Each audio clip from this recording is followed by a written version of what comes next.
Yo guys, welcome back to another Danmachi Memoria Freese video. Okay, so I was supposed to record this last night to have it out this morning for you guys, but I'm recording it this morning and it will be out today. We're going to go over the new banner units. I'm not going to look at the rerun units. I'm going to tell you right now, those rerun banners, they are still good units. They're not amazingly broken units. The Lafia, I will say, stands out immensely to me specifically because I prefer Record Buster. But overall, if I was to bring my opinion down to a more balanced one, Lafia is a good unit. I don't think there is a bad unit amongst those amongst the rerun banners that are coming back from the Turbulent Shore Rhondo banners. The eyes especially, I need like one copy of her to MLB her. She is a Thunder assist, but she is very, very good. Anyway, we're going to jump onto the new banner. Now, first things first, before we look at the units, we have to look at and value the banner itself. As all main story banners before it, it is a 2-unit banner, which means what? Which means you have a higher chance of MLBing or max limit breaking for those of you that are new-ish. I assume veteran players probably don't watch my stuff anymore anyway. You have a higher chance of getting one of these two max limit broken, if not both. I'm not guaranteeing that. I'm just saying the percentage chance of you doing that is higher because it's the same % chance of you getting a 4-star, no matter the banner, but there's one less featured unit on the banner, which means the other two have a higher chance of dropping, if that makes sense. Let me sum that up. So basically, one less unit, same percentage divided amongst one less unit, you have a higher chance of ML being one or the other. Well, let's put it that way. Okay, now we're going to move on to the actual units themselves. So thank you to my man Yoko for hooking me up with these cards. He does an amazing job. You can find him over at Pilk's Discord, where he basically makes cards for all of these units. He is so on point. Anyway, right, I'm doing this during the day, and you know, the lighting's going to be trash. It's going to be up and down. It's British weather, and apparently London has decided it's going to have sunshine today. Anyway, right, so Waterside Eden Alicia. Now, this is where we value the specific artwork. If you are just a collector for waifus, this is probably a must-have, just based on collection purposes for research. Maybe I don't know. You come up with a degenerate excuse to collect her. I'm gonna be honest with you. Tig old biddies. Why? Because we don't say big old. No, we don't say that. No, the artwork looks amazing. Obviously, fan service through the roof. But the stats themselves, her stats, very good. Magic is always going to be a little bit less than the average physical attacker, so just keep that in mind when reviewing the stats of magic units. But her stats in general look okay. Agility just under 1,000, okay. Dexterity, I'm cool with a double S dexterity and a double S agility, but let's look at the skills. Okay, so first off, she is an earth unit. I forgot to mention that. Distracted by the boobies. And her SA is an AoE Ultra Earth magic attack with a temporary magic boost and Earth resist minus 60%. This is amazing. For those of you that aren't aware, or for those of you that are aware and have been around a while, I am so in love with any time they give a unit the ability to buff their element or debuff the element resistance.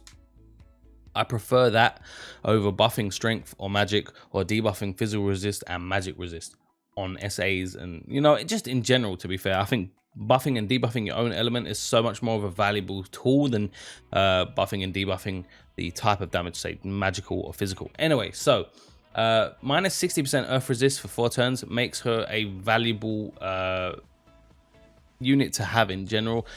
It being on SA means that you would have to have her somewhat high limit broken to be able to pull this off effectively, without having to rely on those int sacking strategies where basically you take her into Record Buster or you take her into a boss fight or whatever, and the idea is to get her SA off and then, you know, let her die. So skill 1, allies fast dex agility plus 30% and earth attack damage plus 50% for 4 turns, and adds 3 additional actions of a low earth magic attack. Now see, if you have the Anniversary Gareth, I would say this is still a better sack unit to have just based on that skill. because they both provide the same earth damage buff, but she actually provides a dexterity buff. And let's take this out of the context of Wargame, right? So agility buff means nothing outside of Wargame. But if you apply the 30% dexterity as well as the 50% earth, that's, I would say, a more valuable sack unit buff than the Anniversary Gareth. So this in itself, I would say, in my opinion, makes her viable to at least try and get at least one copy for actual usage purposes rather than collection. Skill 2, an AoE fast mid-earth magic attack, high crit rate, and self-magic buff plus 80%. See, the fact that she buffs her own magic and own element, I am very much, I love that. I love the fact that she does that. The drawback here is that her skill 3 is another AoE as well, which means outside of AoE like 7th zones, AoE heroic trials and boss fights, she's relegated to basically Wargame, which I'm not a big fan of. I prefer more balanced kits. So if you were to give her, say, you know, one AoE skill, one buff, and one single target skill, I prefer those. I prefer more well-balanced units because it gives them utility outside of or being relegated to specific game modes. It really annoys the hell out of me.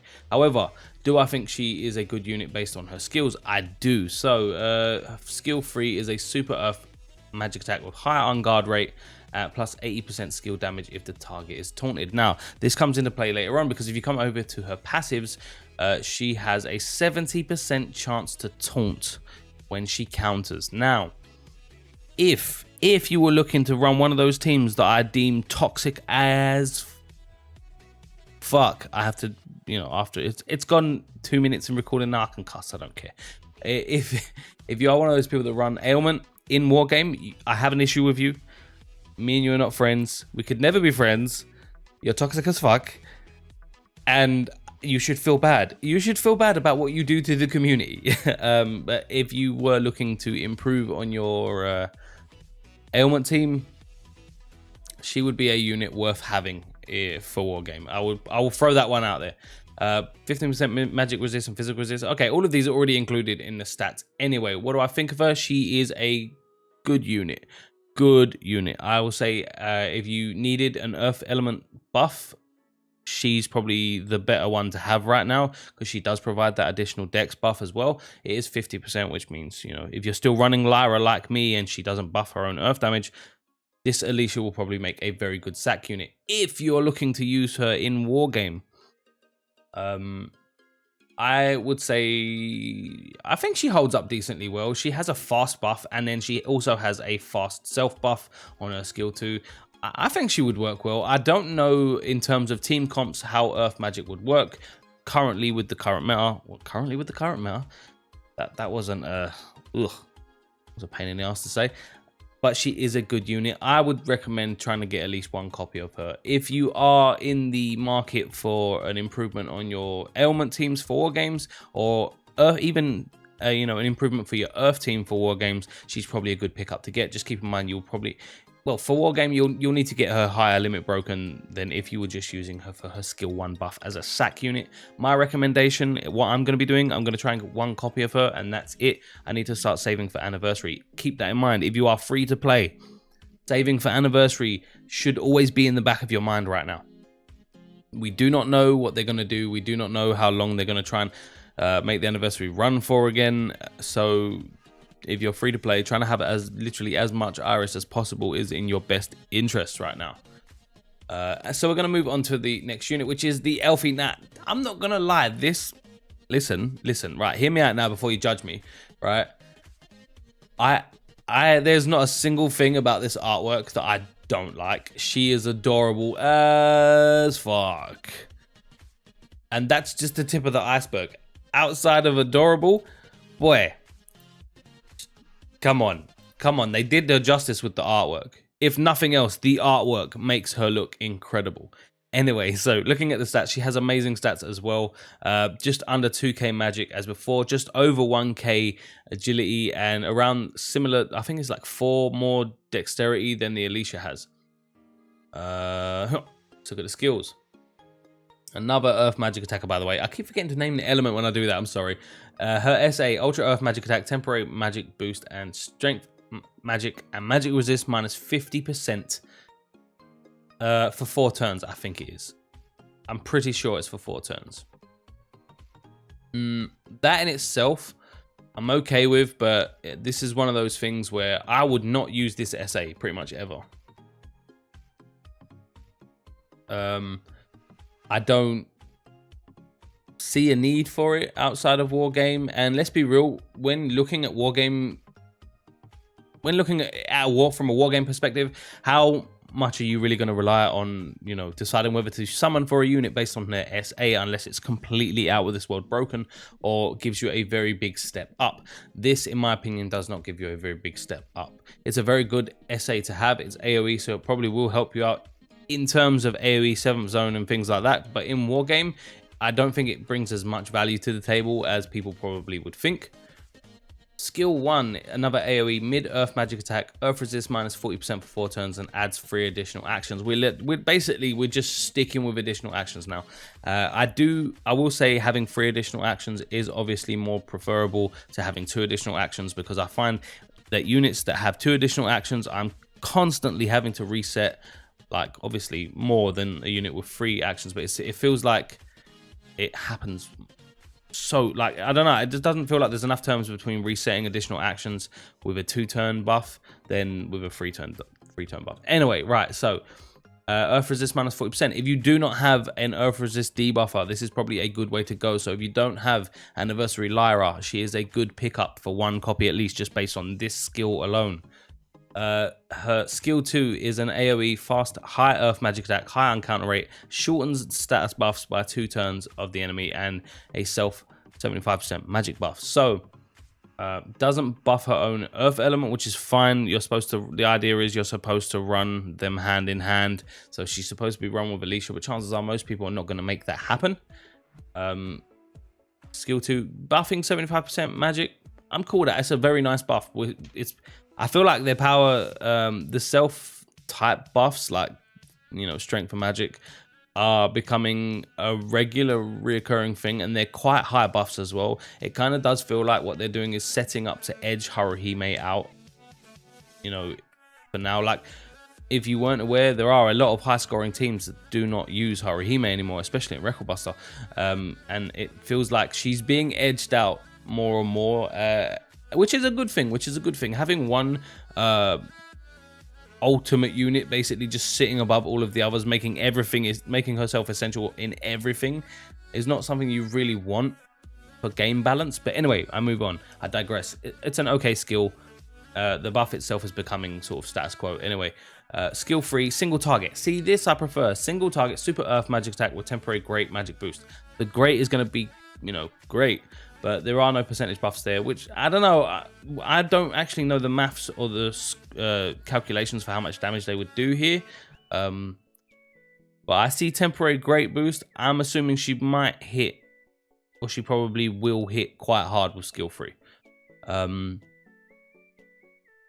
Regular attacks and counters are earth magic. Okay, cool. Nothing really stands out in the passive. So ultimately, what is my opinion? I realize I've been rambling for nearly 14 minutes now, so we're just going to give you a summary opinion. I'm not going to tell you what to do. At the end of the day, it's your Iris. You do whatever you like. I'm just throwing out what I think are key points that you should be aware of. The Alicia will make a very good sack unit if you do not have Anniversary Gareth, and even if you do have Anniversary Gareth, she is better because she provides the agility and the dex buff on top of that. If you were going to summon for her for any other reason, you would need to get her higher limit broken, because keep in mind, with wargame strategies, the higher the limit break, the better, depending on if you're using them as an int sack unit or not, which is a thing in war games if you are newer and weren't aware of that. But it does require you to be max limit broken, which means there is a bit more pressure on you to summon and do the whole banner, so it does get a little bit more expensive in that case. The Elfie herself, besides the artwork, I have no real reason to summon for her. I already have an earth resist debuff in Anniversary Lyra. She doesn't provide anything else on that debuff.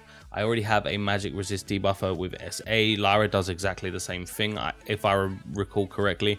The Elfie herself just doesn't stand out that much to me for anything except for the artwork. She looks amazing. Honestly, she looks hot.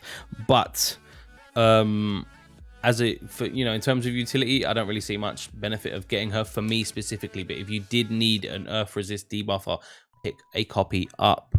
But that's going to be everything, guys. I hope you enjoyed the video. Please make sure to drop a like. Catch me on Twitch. Link will be in the description. I'm there like 3 or 4 days a week. But anyway, I love you, and I'll catch you later.